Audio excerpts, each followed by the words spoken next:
Hello students, हम लोग हैं मिस्टेक सीरीज़ के एपिसोड 3 में। और आज हम लोग सॉल्व करने वाले हैं कंस्ट्रेंट मोशन का एक प्रॉब्लम दो डिफरेंट मेथड से। और उन दोनों डिफरेंट मेथड से हम लोग को दो आंसर मिलेगा, जिसमें से एक मेथड गलत होगा। तो हम लोग समझेंगे कि कौन सा मेथड गलत है, उसमें क्या मिस्टेक है, और वहाँ से हम लोग को एक इम्पॉर्टेंट कंसेप्ट अपडेट मिलेगा। तो स्टार्ट करते हैं। In the given arrangement, find the acceleration of block 2 at the instant speed and acceleration of block 1 are 5 meter per second and 10 meter per second square respectively and theta equal to 53 degree. Situation ये है कि ये हम लोग को एक पुली block system दिया हुआ है। ब्लॉक 1 हॉरिजॉन्टली मूव कर रहा है, 5 मीटर पर सेकेंड इसके पास वेलोसिटी है, एक्सेलरेशन 10 मीटर पर सेकेंड स्क्वायर। तो जब ये थीटा 53 डिग्री है उस समय हम लोग को ब्लॉक 2 का एक्सेलरेशन बताना है, और हम लोग को ये पुली का हाइट भी दिया हुआ है ग्राउंड से। तो आप लोग इस प्रॉब्लम को एक बार अटेम्प्ट कर सकते हैं, फिर हम लोग सॉल्व करते हैं। तो आई होप अटेम्प्ट कर चुके हैं, सॉल्व करते हैं अब इसको। तो मेथड वन है virtual work method, summation T dot A equal to zero, ये हम लोग यूज़ करने वाले हैं। ब्लॉक का एक्सेलरेशन इधर हॉरिजॉन्टल में A1 है, इधर टेंशन T, दोनों के बीच का एंगल थीटा। ब्लॉक 2 में देखेंगे तो इस पर टेंशन T ऊपर एक्ट कर रहा है, डाउनवर्ड डायरेक्शन में acceleration A2।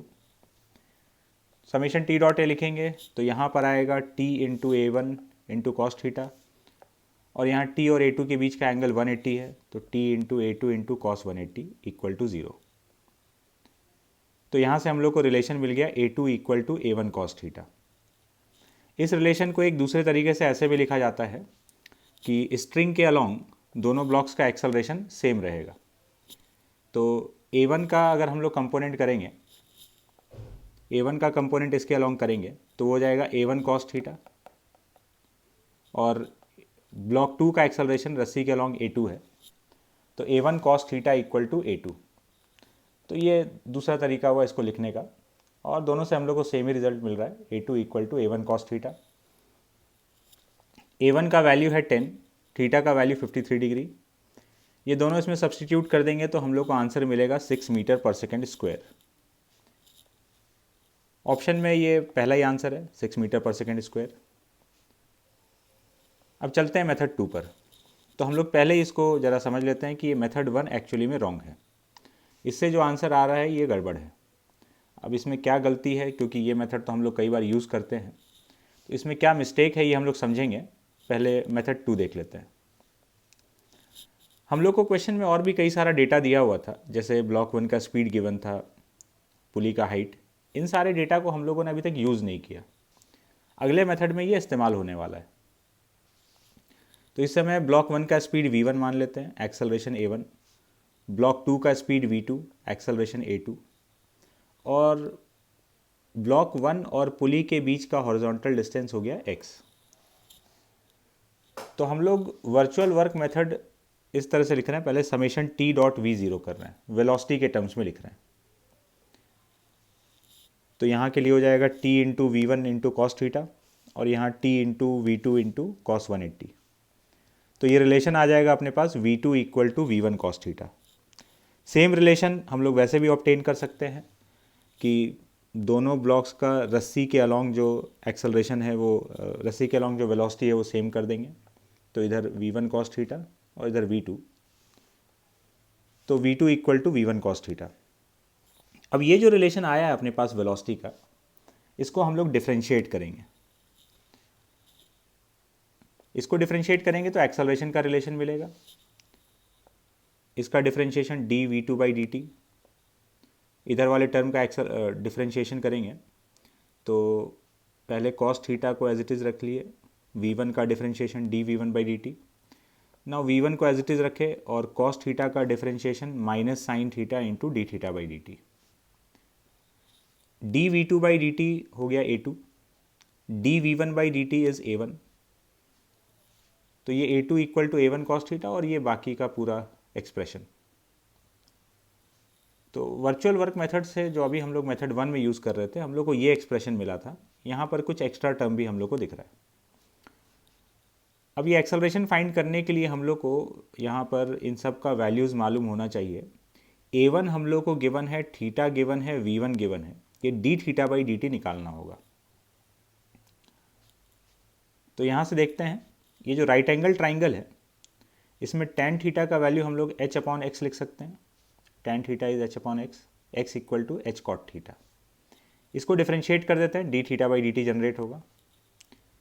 dx by d t, h तो कांस्टेंट है, और कॉट थीटा का डिफ्रेंशिएशन हो जाएगा minus cosec square theta d theta by d t. D x by d t जो दिख रहा है यहाँ पे टर्म, x डिक्रीज हो रहा है तो dx बाई डी टी को हम लोग लिख सकते हैं माइनस V1, इसके आगे आने का वेलोसिटी V1 है, and x is decreasing so dx by d T is minus V1। तो यहाँ से हम लोग को D theta by d T का एक्सप्रेशन मिल गया, ये अपना इक्वेशन नंबर 2 हो गया। और यहाँ से D theta by d T का वैल्यू हम लोग इक्वेशन नंबर 1 में यहाँ पर पुट कर देंगे।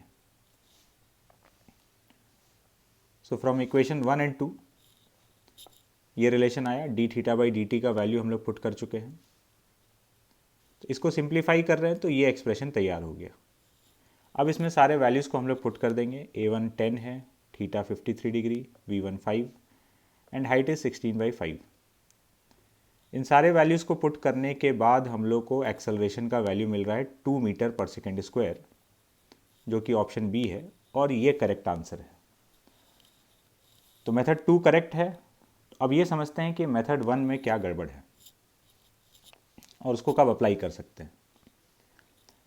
तो जब हम लोगों ने वर्चुअल वर्क मेथड यूज़ किया, समेशन T.V0 कर रहे हैं, एक्चुअल तरीका ये है, समेशन T.A हर बार एप्लीकेबल नहीं होता।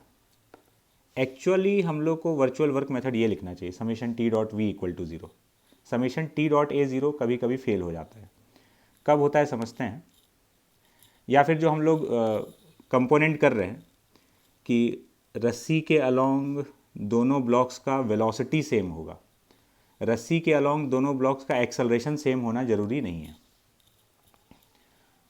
तो पहले हम लोग वेलोसिटी में रिलेशन लिखेंगे, जैसे भी हम लोग लिखते हैं, आइदर समेशन T.V या जिस भी मेथड से लिख रहे हैं, और वेलोसिटी में रिलेशन लाकर फिर इसको डिफरेंशिएट करके एक्सेलरेशन का रिलेशन लाएंगे, जैसे कि ये वाला रिलेशन आया है, और इसमें वैल्यूज़ पुट करेंगे तो सही आंसर मिलेगा।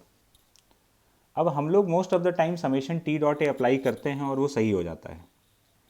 तो अगर ये वाला टर्म 0 हो जाए तो ये तो बिल्कुल वही मिलेगा जो हम लोग को मेथड 1 में मिल रहा था, और अपना आंसर सही हो जाएगा। तो ये 0 कब हो सकता है? आइदर V1 इज 0 और D theta by d T is 0। तो या तो दोनों ब्लॉक्स इनिशियली रेस्ट पर होता, इनिशियल वेलोसिटी जो हम लोग को गिवन सिचुएशन है उसमें वेलोसिटी 0 होता, या फिर जो स्ट्रिंग का एंगल बन रहा है हॉरिजॉन्टल या वर्टिकल के साथ में वो चेंज नहीं होता। तो इस सिचुएशन में ये वाला टर्म 0 हो जाएगा, और अगर हम लोग समेशन T.A भी लिखेंगे तो हम लोग को सही आंसर मिल जाएगा। तो हम लोग जब भी most of the time deal कर रहे होते हैं तो हम लोग को जो गिवन सिचुएशन होता है उसमें यही होता है कि ब्लॉक्स इनिशियली रेस्ट पर होता है और उस समय हम लोग एक्सेलरेशन से डील कर रहे होते हैं। तो ये V1 0 होता है तो हम लोग को समेशन T.A से करेक्ट रिजल्ट मिल जाता है।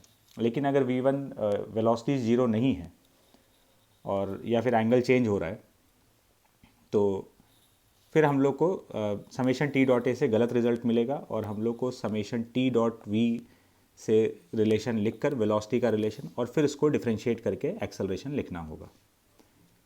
लेकिन ऐसा क्वेश्चन बहुत रेयरली ही हम लोग को दिखेगा, लेकिन अगर कभी दिखेगा तो यही मेथड सही रहेगा। तो फिर मिलते हैं अगले एपिसोड में।